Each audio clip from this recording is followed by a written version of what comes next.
Hey YouTube, welcome back to the channel. I'm Sean, this is Carl, and we are two dads that moved to Portugal. And we have an update for you, some exciting news for us at least. We've been waiting and starting to get a little concerned, frankly, but we got our visas.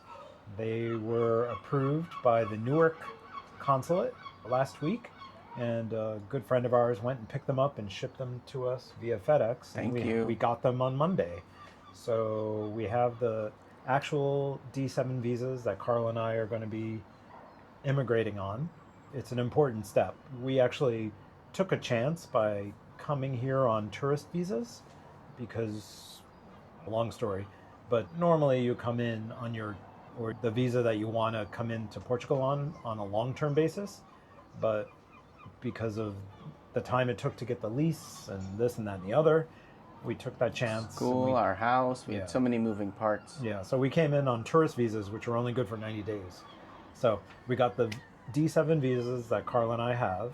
And so what that means is, that's great that we have the visas, but we have to actually come in on the visas. So we have to do what's called a border run. So we actually have to leave Portugal and the Schengen zone. It's very confusing between the EU and the Schengen zone. But basically we have to leave Portugal and we have to go to a country that will stamp or process our visa when we come in. So we're going to Dublin, and we're going to Dublin next month, right around my birthday and Neo's birthday, our son's birthday. So it'll be a long weekend. And so we're going to leave and exit on the tourist visa, spend the weekend, and then return to Portugal on the D7 visas. And we have two passports, and that's kind of the mechanism.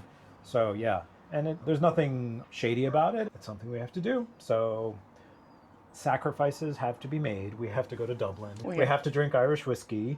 We have to have chicken fillet sandwiches, and we have to do the other things that Dublin. Guinness, yeah. Excited. I love Guinness. So flying to Dublin for the weekend, a long weekend, is totally doable. Yeah. And what's interesting, because I've been starting to watch YouTube videos on Dublin now, and one of the things I'm looking forward to, frankly, is having all the signs in English and having everybody speak English. There is a mental load to living in a country where the language is not the one you know, so it's going to be a vacation, I guess, from the challenge of having to process a foreign language. So I thought that was interesting. But I hear about these chicken fillet sandwiches. They're basically breaded chicken cutlets on a baguette with toppings, and they're really inexpensive. Really? And people in Ireland consider it the ultimate hangover food. So when you have a headache from drinking too much, you have a chicken fillet sandwich. It's very filling and it's very affordable. I'm still hooked on the hot dogs here. Oh, here, yeah. Oh my God. Yeah. So Carl discovered, here they're called cachorros, which are basically hot dogs, long or long sausages on a good piece of baguette with cheese. With toppings. Not just cheese, like whatever. All sorts of different toppings. I've been ordering them mistakenly. Oh, do you want the deluxe? And I'm like, yeah. And it comes like almost like a Francesina with the sauce on. I was surprised, but I really like that too. Right. But I think the thing that really makes it easy is you slice it into bite-sized and you just pieces. So it almost becomes like an hors d'oeuvre. So you have this gigantic sausage, but you're only dealing with... It's almost like a chorizo. It's like a spicy chorizo. It's the one I really care for. But depending on where you order it, it's different. But yeah, I'm that's all I've been eating. Yeah.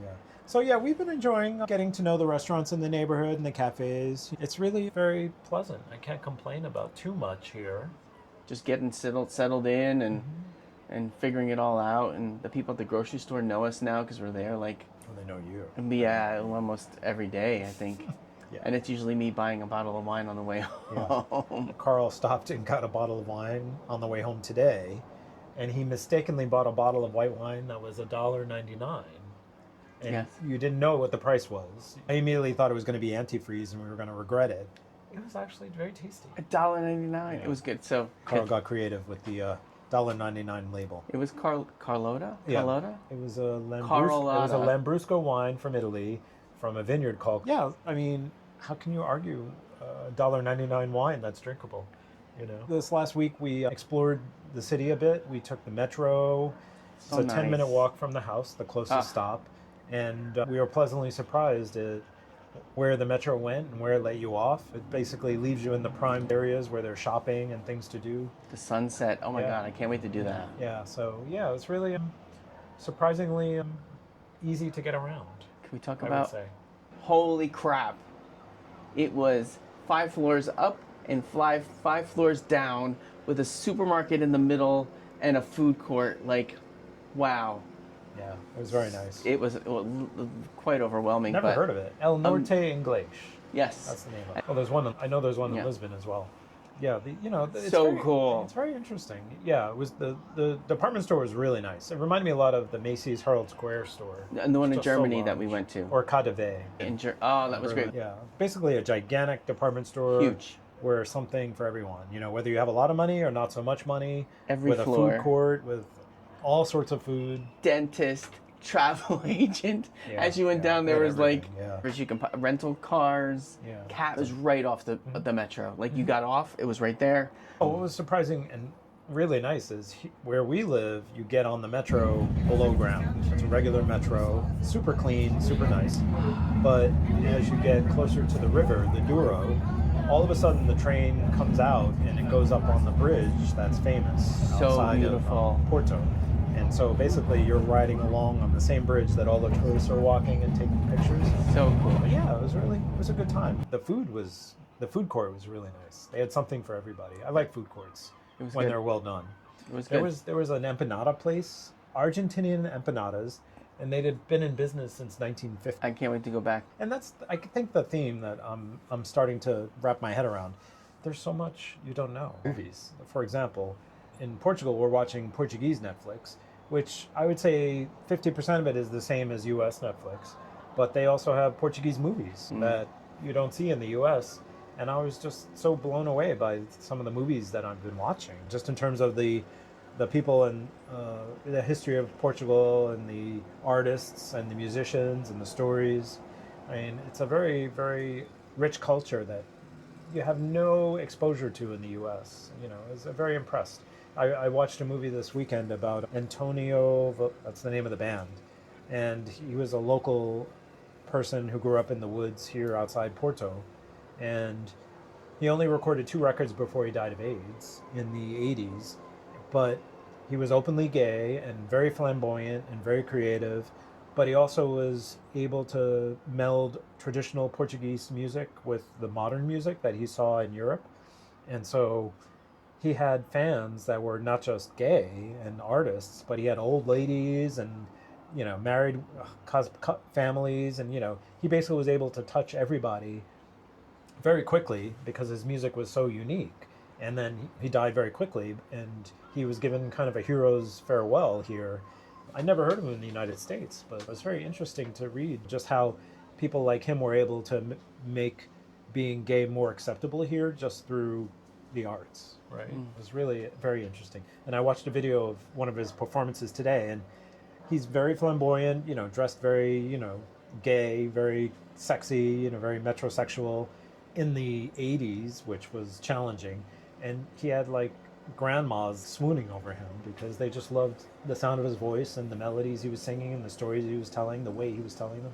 So it's very interesting, So there's a lot of discovery going on. His life story was very interesting. He grew up very poor in the outskirts in the country. He only got educated till he was in the 6th grade, and then he went to work in a local crafting facility, and then he went to the military and served a couple of years. And this was when Portugal was under a dictatorship. So he had to live under a repressive regime. So basically, when he got out of the military, he went to Amsterdam and realized that there's arts and culture and free expression. And then he came to Portugal, and he was apparently the first male hairdresser in Portugal. He opened up a shop and started cutting men's and women's hair, which at the time was unusual. This was in the late 70s, I guess. And so, just really interesting, like how one person was able to spread this awareness and openness of the gay community in Portugal and get a lot of support through the music that he was singing. And I went to a mall, a local mall here, and in the record store, one of the records was his Is that record who you cover. pointed out to yeah, us? I was like, I couldn't believe it. Like, Oh, that was pretty cool. he's been dead like 35 years, and he only made 2 records. Like, he had such an impact in such a short time, but he's still to this day a hero here, which is very interesting. So yeah, there's a lot of discovery here, learning about the Portuguese culture and why it is that we feel so safe here, right? Because if you look at the story, you would be like, why Portugal? It doesn't seem like it, but there's reasons why people here are so open and accepting and non-judgmental, I guess is the way to put it. So yeah, that's what's been happening with the visas. Do you want to talk about the ER visit? What was that, a week ago?